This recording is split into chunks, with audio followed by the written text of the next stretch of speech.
trouxe aqui esse texto porque ele vai falar de 5 elementos que estão envolvidos em qualquer fenômeno com o qual a gente se depare. E ele começa dizendo assim, nos Sutras da Perfeição de Sabedoria, Buda explica um treino especial, denominado treino nos fenômenos dependentes relacionados, por meio do qual podemos compreender fácil e corretamente a vacuidade e completar nossa compreensão da vacuidade. Então, isso na verdade é um treino, né? Isso aqui é uma coisa para a gente aplicar, porque isso se aplica a qualquer coisa, qualquer fenômeno, qualquer objeto, vocês vão ver que é aplicável. Então, é uma coisa que vai nos fornecer, inclusive, uma ferramenta para que a gente contemple isso no nosso dia a dia, né? Porque isso vai nos mostrar o quê? Como é que a realidade ela não é algo pré-existente à nossa presença ali diante do fenômeno. A realidade surge quando nós olhamos para o objeto, para a pessoa ou para a coisa, né? Essa é a questão. Então isso significa o quê? Que nós estamos construindo essa realidade permanentemente. Então isso é um treino que vai nos mostrar como é que isso acontece, né? E de que forma a gente, compreendendo isso, pode fazer uma construção positiva das coisas, né? Que é o nosso tema do Evangelho que nós estamos estudando nos últimos finais de semana. Amai os vossos inimigos é uma proposta de Jesus para que a gente construa uma imagem positiva dos seres, porque inimigo significa o quê? Significa que nós ainda estamos presos à nossa estrutura kármica rígida, que julga os outros, coloca eles dentro daquele julgamento, congela e não consegue sair dessa fixação.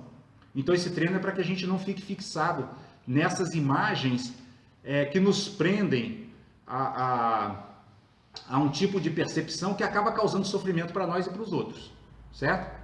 Então ele vai dizer assim, ó, todas as coisas são fenômenos dependentes relacionados porque dependem de suas causas, de seu nome, de suas partes, de sua base de imputação e de sua mera imputação pela mente.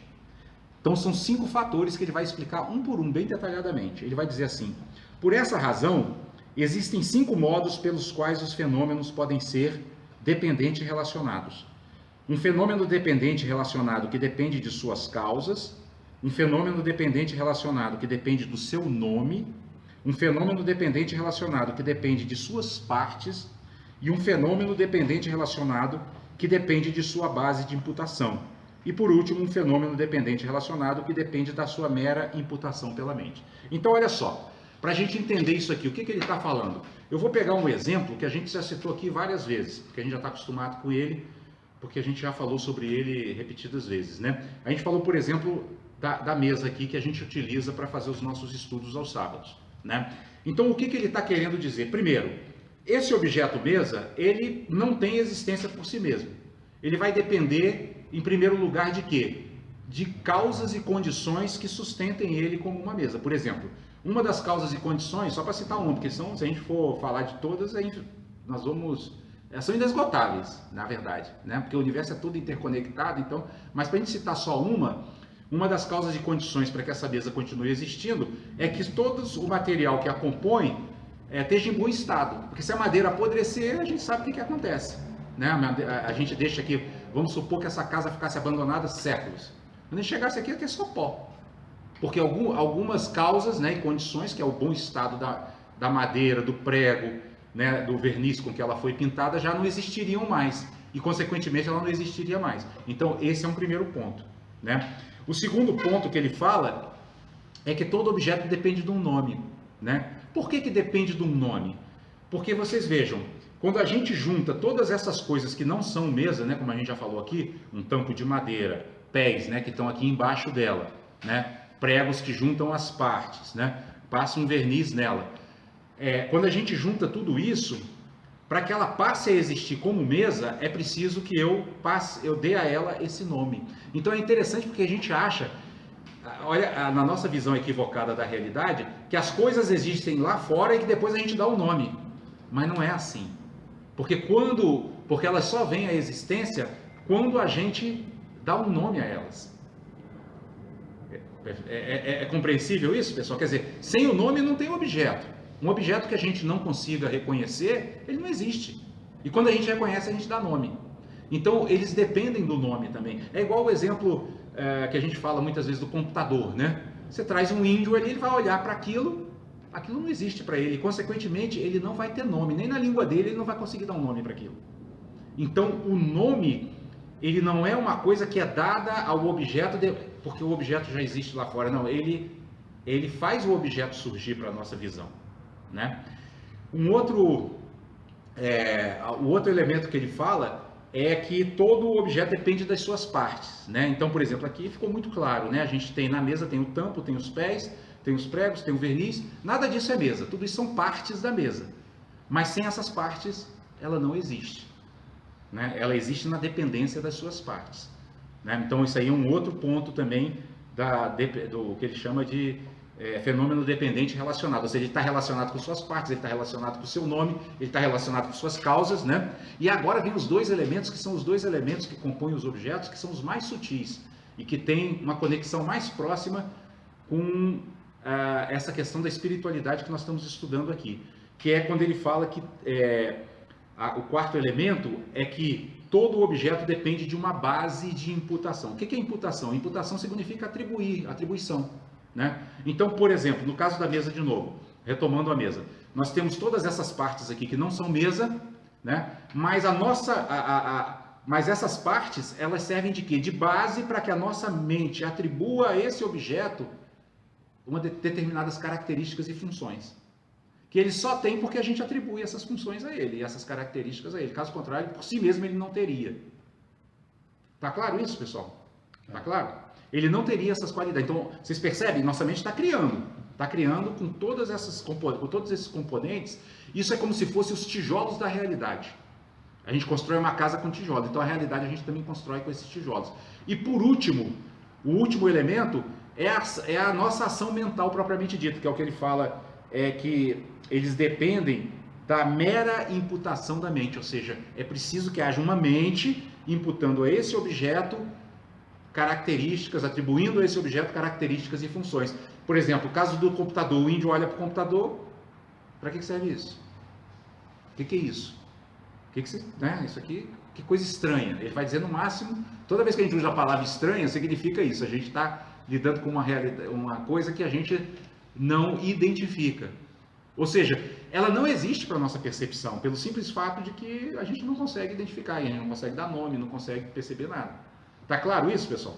Tá? Então, esse treinamento ele consiste em a gente observar qualquer fenômeno. Se a gente pegar o óculos aqui, por exemplo, a mesma coisa, né? Você tem as pernas, tem as lentes, tem a armação. Óculos aqui propriamente não tem. O óculos vai surgir a partir do momento em que eu junto as partes, ele depende das partes. A partir do momento em que essas partes estejam todas parafusadinhas, juntadas aqui, soldadas, ou seja, as causas, né? A partir do momento em que tenha essa base, nessa base, a qual a minha mente possa atribuir um significado e dar um nome. Óculos. E eu dou nome por quê? Porque aí passa a existir o objeto. O interessante é isso, pessoal. O objeto, ele não existe por si mesmo, mas ele passa a existir pelo poder luminoso da nossa mente, poder criador da nossa mente. E ele tanto tem uma existência efetiva que eu pego, uso e ele funciona, eu consigo ler. Né? A mesma coisa o celular, eu uso e eu consigo telefonar, consigo me comunicar, consigo mandar e receber mensagens. Tá claro isso? Aí ele vai fazer um exercício com relação ao nosso próprio corpo, né? Então ele vai dizer assim, o que é um fenômeno dependente relacionado que depende de suas causas? Por exemplo, no momento atual, temos este corpo humano, nosso próprio corpo. Não trouxemos este corpo de nossas vidas anteriores, ninguém nos deu este corpo como um presente e ninguém criou para o nosso uso. Mais propriamente, esse corpo desenvolveu-se a partir de suas causas. Aqui ele já está aprofundando. O nosso corpo desenvolveu-se a partir de que causas? A partir de causas kármicas. Né? A gente sabe disso e o Espiritismo explica isso com muita clareza e com muito detalhe. Né? A gente é atraído para um útero materno, para um óvulo fecundado, que está geneticamente, né, de acordo com os nossos méritos e os nossos deméritos espirituais. Em outras palavras, com as nossas necessidades de evolução, né, com os desafios que nós vamos precisar enfrentar para crescer espiritualmente. Né? Então, o que ele quer dizer aqui? não tem ali um corpo pronto que chega alguém e te dá, ó, toma aí, espírito, ó, encarna nesse corpo. Não é assim, né? Esse corpo se forma a partir de causas e condições que já são trazidas no nosso próprio perispírito. Né? Nosso próprio perispírito, quando se conecta com aquele óvulo, vai transmitir para eles as virtudes do nosso espírito. Essas virtudes vão se traduzir em saúde, em inteligência, né? Em habilidades, como também as nossas limitações, que vão se traduzir em doenças, em fraquezas, né? Em problemas, às vezes, mentais, desequilíbrios, alguma coisa desse tipo. Né? Então, é isso que ele está falando em relação ao nosso corpo. Ele também é um fenômeno dependente relacionado. Ele vai depender de causas e condições que estão além dele. Né? Tanto é que a gente vai olhar para cada um de nós aqui, cada um tem um corpo diferente. Né? Cada um tem um corpo característico diferente, com potenciais diferentes. Né? Potenciais de todo tipo, tanto mentais quanto físicos. Né? E aí ele continua dizendo assim... As principais causas do nosso corpo humano são ações virtuosas específicas que executamos em nossas vidas anteriores, como, por exemplo, disciplina moral. Né? E ele continua dizendo, foi por meio dessas ações que tivemos um renascimento humano, e ter esse corpo humano nos dá a oportunidade de experienciar condições humanas, receber uma educação elevada e, em especial, de alcançar a libertação e a iluminação. Né? Então, olha que interessante, né? Ao mesmo tempo em que o corpo nosso é um resultado de tudo que nós fizemos no passado, ele também é um elemento que nos propicia horizontes para o futuro. Né? Isso é muito importante da gente meditar sobre isso, porque a gente tem que pensar sobre se nós estamos valorizando de fato essa vida humana preciosa que nós temos. Se nós estamos realmente... digamos assim, usando adequadamente esse privilégio de ter uma existência humana que nos permite refletir sobre ensinamentos, que nos permite cultivar a espiritualidade, que nos permite crescer interiormente. Né? Então, esse é o primeiro ponto em relação ao nosso corpo, ele depende dessas causas e condições. O segundo ponto que ele vai dizer é o seguinte: quando fomos concebidos no útero de nossa mãe, na união do espermatozoide do nosso pai e do óvulo da nossa mãe, essa união transformou-se gradualmente no nosso corpo, e por isso ela é a causa substancial do nosso corpo. Havia também muitas condições contribuintes no desenvolvimento do nosso corpo. Fica claro, portanto, que o nosso corpo depende de sua causa substancial e de todas essas condições contribuintes. Então, por que ele está dizendo isso? Porque isso nos ajuda a combater o nosso egoísmo e a nossa arrogância, né? De achar que tudo o que nós temos e possuímos é porque, olha, eu ralei, eu fiz isso, eu fiz aquilo. É verdade que muitas coisas vêm a nós por mérito, mas se a gente não tivesse todo um universo conspirando a nosso favor, nos apoiando, né, nos dando todos os elementos de que nós precisamos, a começar pelo ar que nós respiramos, né, nós não estaríamos aqui, já estaríamos mortos. Né? A respiração a gente não resiste a 3 minutos sequer sem ar, sem oxigênio. Né? Então a gente depende de toda a biosfera, a gente depende dos espíritos que nos acompanham, que nos auxiliam, que muitas vezes evitam que a gente se acidente, sem que, nem que a gente saiba que iria se acidentar. A gente às vezes muda de percurso, não sabe nem por que mudou, e às vezes no percurso que a gente ia acontecer alguma coisa. Então nós estamos cheios de seres que estão trabalhando para que a gente possa simplesmente estar vivo. Né? Todo um conjunto de coisas que contribuem para que a gente possa estar vivo, né? Que trabalham permanentemente para que a gente possa estar vivo. Inclusive seres que dão a vida para que a gente possa estar vivo. Porque até quando a gente é vegetariano, os vegetais que a gente come são seres vivos que morrem para nos dar a vida. O Lama ele tem até uma oração muito bonita que ele fala para a gente fazer antes. Um dos pontos é agradecer os seres que estão dando a vida para que a gente se mantenha vivo. Então, assim, nós estamos muito interconectados, nós temos que ter muita consciência dessa interconexão, porque ela ajuda a combater o nosso egoísmo, a achar que eu sou eu aqui e o mundo lá fora. Não é, o mundo ele é, na verdade, a base na qual eu me apoio até para viver, para respirar, para comer. Né? Quando eu era bebê, se não tivesse uma mãe cuidando da gente, a gente não teria nem sobrevivido, né? Porque a gente era completamente indefeso. Né? Então, isso aí é um ponto importante. E ele vai dizer assim: quando compreendemos isso, devemos concluir: meu corpo, que normalmente vejo como uma entidade independente, não existe de modo algum, porque meu corpo propriamente dito depende de muitas causas e condições. Pensando desse modo, meditamos na mera ausência do corpo independente que normalmente vemos. Essa é a vacuidade do nosso corpo. Então, vocês percebem uma coisa, pessoal? Vacuidade é uma realidade. Eu não gosto de dizer conceito, porque não é um conceito, é uma realidade, né? É uma realidade que ela está exatamente no ponto do meio, no ponto de equilíbrio. Por quê? Porque ela nem diz que o corpo não existe, nem ela diz que o corpo existe por si mesmo. Porque ele não existe por si mesmo, por quê? Porque quando eu vou procurar meu corpo aqui, eu não encontro. Eu encontro braço, eu encontro perna, eu encontro tórax, eu encontro cabeça, eu encontro nariz, mas não encontro corpo, né? Entretanto, existe algo ali, que é aquilo que nós falamos agora há pouco. Existe uma base, que é esse conjunto de partes, que não são corpo, mas que a minha mente olha e fala assim, corpo, dá um nome.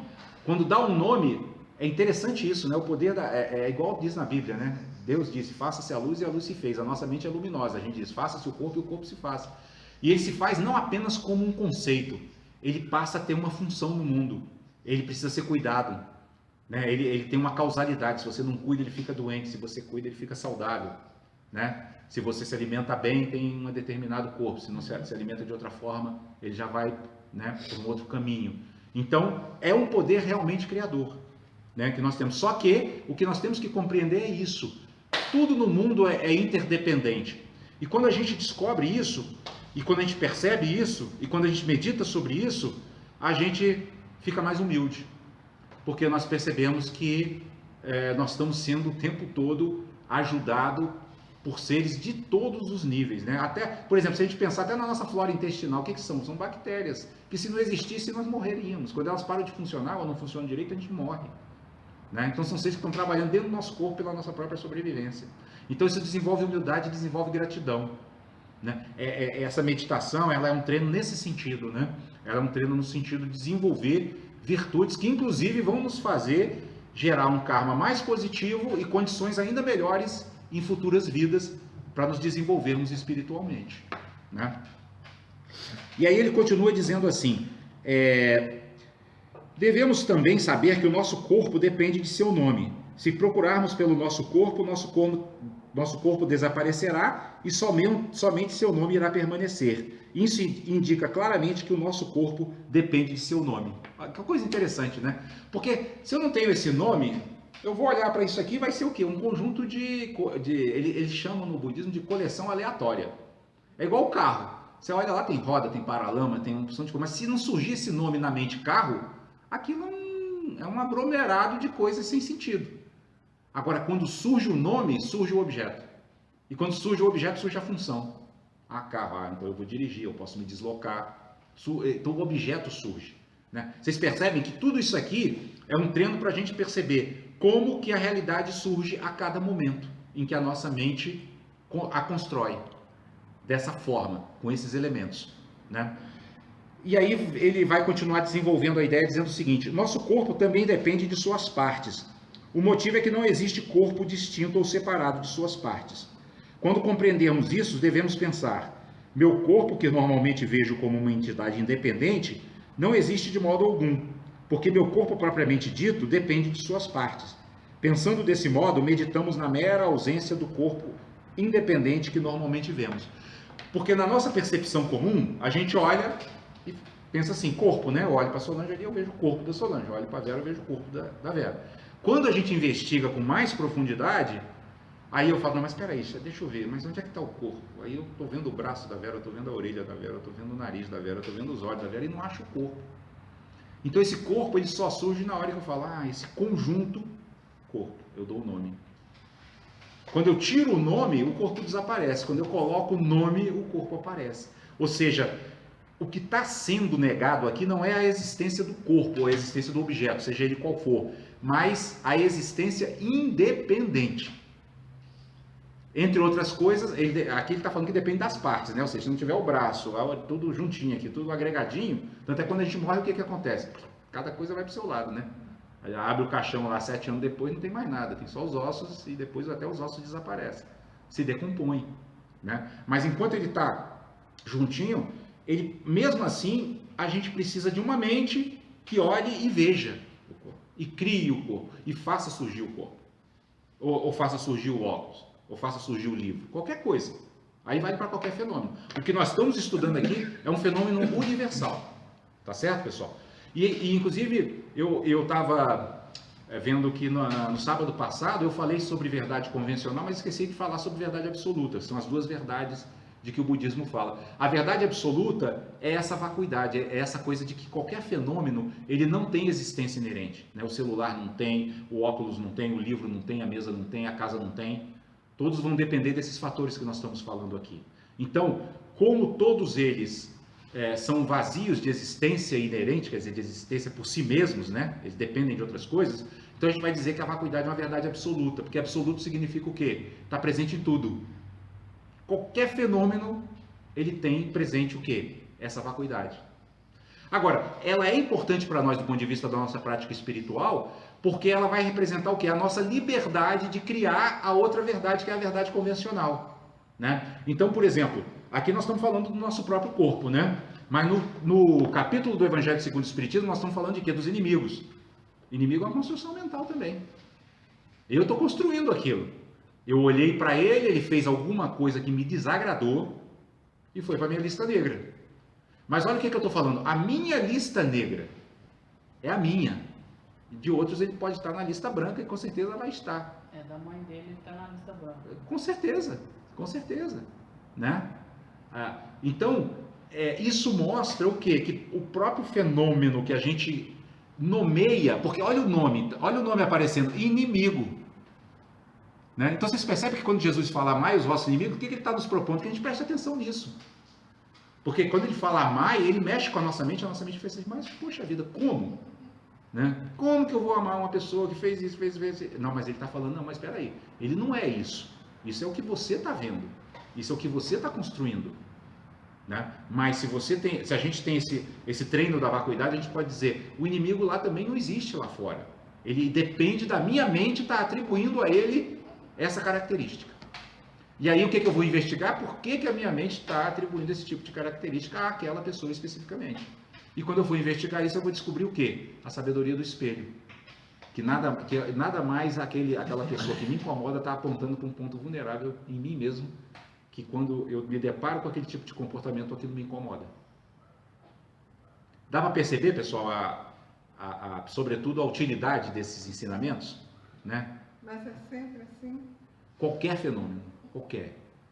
Sempre que alguma coisa no outro te incomodar, é sempre porque você precisa.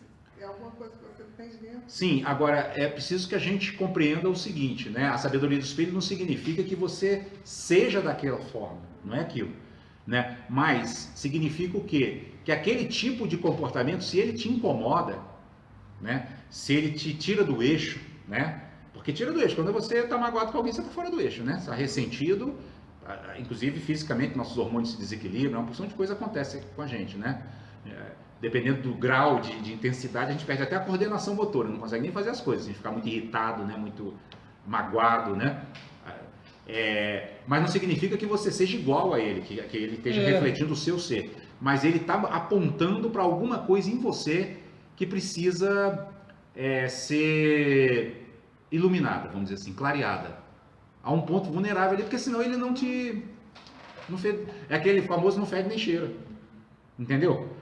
É isso, é sabedoria do espelho nesse ponto. A sabedoria do espelho significa o seguinte: toda situação que surge lá fora é nossa mente que está dando nascimento a ela. Nós estamos dando nascimento. Um fenômeno não existe se não tiver alguém olhando para ele. Né? Por exemplo, nós mesmos, né? Se não tiver alguém olhando para você, ainda que seja você mesmo, não tem Vera. Onde é que vai surgir Vera? Tem que ter um observador. Então o observador faz parte dessa construção.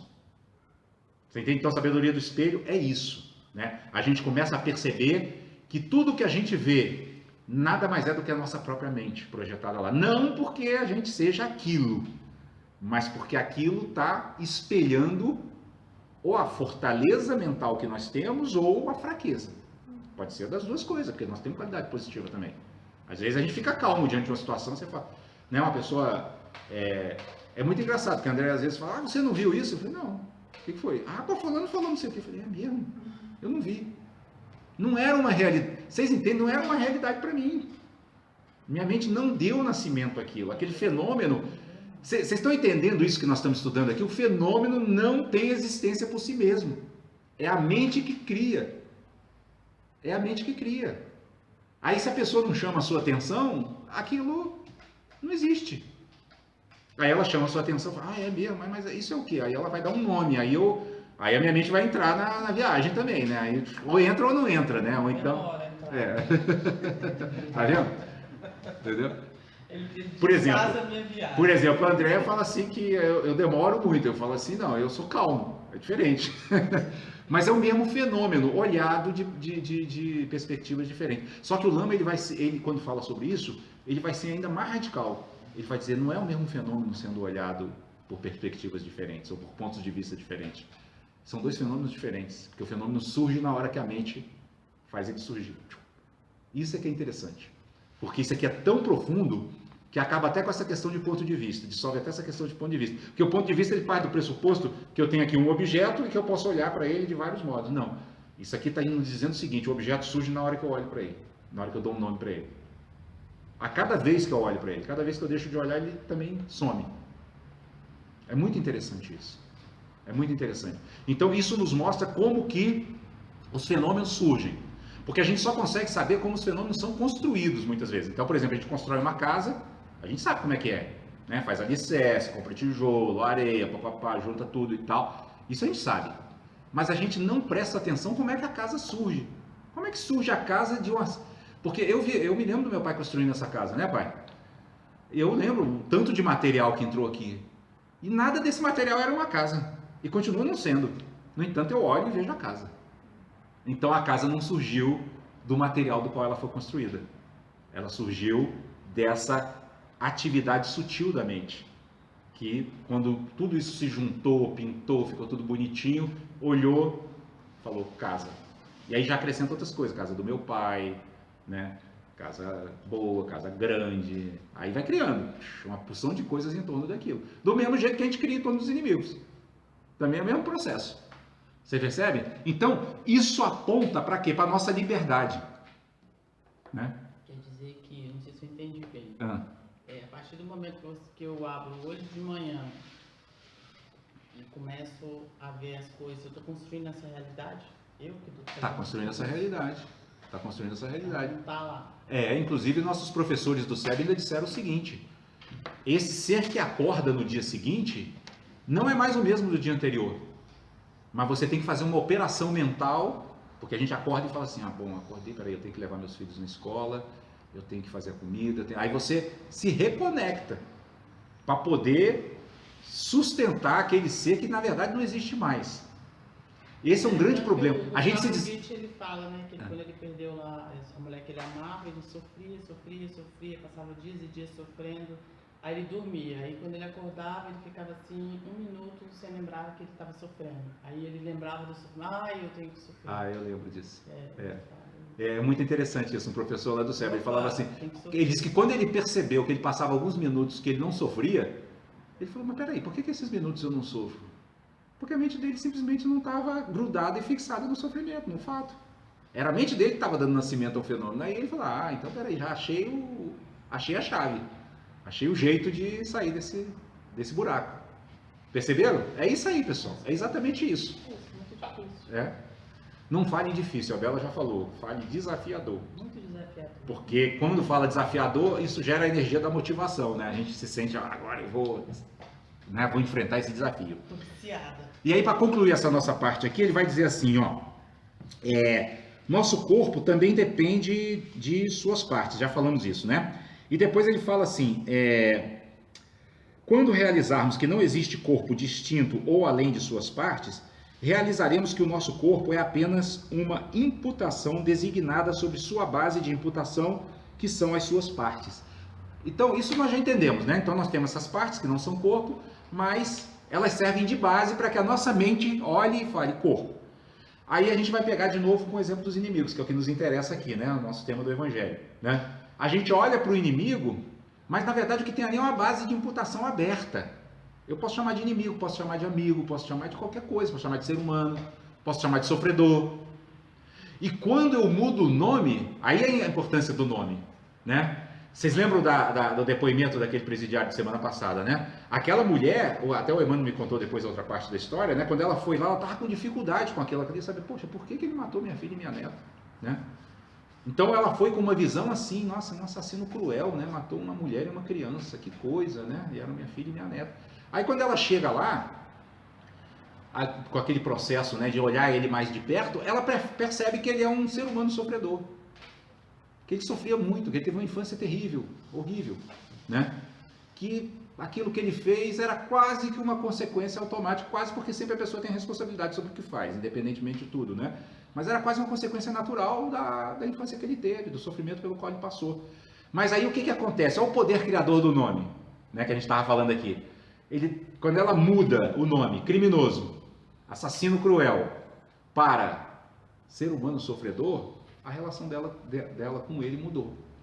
E ao mudar a relação dela com ele, mudou a relação dela com ela mesma, porque ela dissolveu uma mágoa e passou a se interessar por ajudá-lo. Como que eu ajudo ele a sair dessa escuridão em que ele está mergulhado? Né? E aí o depoimento dele vocês viram, né? Vocês tiveram a oportunidade de ver no vídeo. Vocês percebem como isso é profundo, mas ao mesmo tempo é corriqueiro? É do dia a dia, está presente. Nós operamos assim o tempo inteiro. O que nós estamos fazendo aqui de diferente? Investigando. O que a nossa mente ordinária não faz é investigar. Ela se contenta com o superficial. Mas a gente está vendo que isso tem uma importância muito grande para o caminho espiritual. Porque senão a gente não entra nessa zona de liberdade que nos permite crescer espiritualmente. Esse é o ponto. Tá? Isso é um tema bastante profundo, mas ao mesmo tempo, como eu estou dizendo, muito corriqueiro, muito cotidiano. E ele vai dizer assim: desse modo realizaremos por fim que o nosso corpo depende de mera imputação feita por uma mente conceitual. Ele existe como mera imputação da mente. Nessa etapa, nossa compreensão da vacuidade do nosso corpo estará completa. E aí, ele vai dizer lá na frente que isso se aplica a qualquer fenômeno. A mesma coisa a questão dos inimigos, né?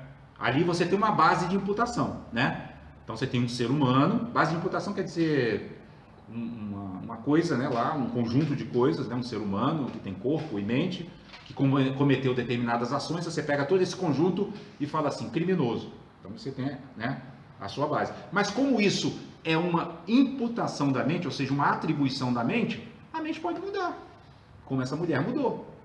Só que essa mulher, ela mudou, a Agnes, ela mudou de maneira profunda, porque ela não mudou só, quando ela conseguiu mudar o conceito, o nome, a energia dela mudou também. A energia dela, que era uma energia de ressentimento, foi transmutada e se transformou em amor.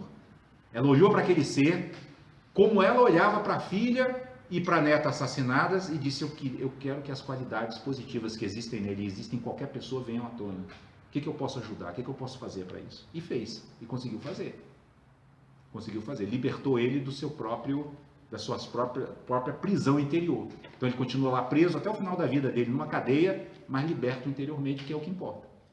Esse é um tema sobre o qual vale a pena meditar, pessoal. Tá? Então lembrem-se disso. Nós temos a verdade absoluta, que é a vacuidade de todos os fenômenos, todos, né? A Vera perguntou se é com tudo, tudo, qualquer coisa, qualquer objeto, não tem nenhum. Todos são vazios de significado intrínseco, por si mesmo, não tem. Inclusive nós mesmos. Se a gente for investigar, depois no próximo sábado a gente vai falar sobre isso, sobre o nosso próprio eu. Nosso próprio eu está incluído nisso. Mas existe a verdade convencional, né? Então, quando eu digo que aqui tem um óculos por quê? Porque tem mentes que olham para isso e reconhecem isso aqui como uma base de imputação válida. Porque esse é um ponto importante também, pessoal. A base de imputação tem que ser válida. O que quer dizer isso? Vocês já viram pessoa esquizofrênica?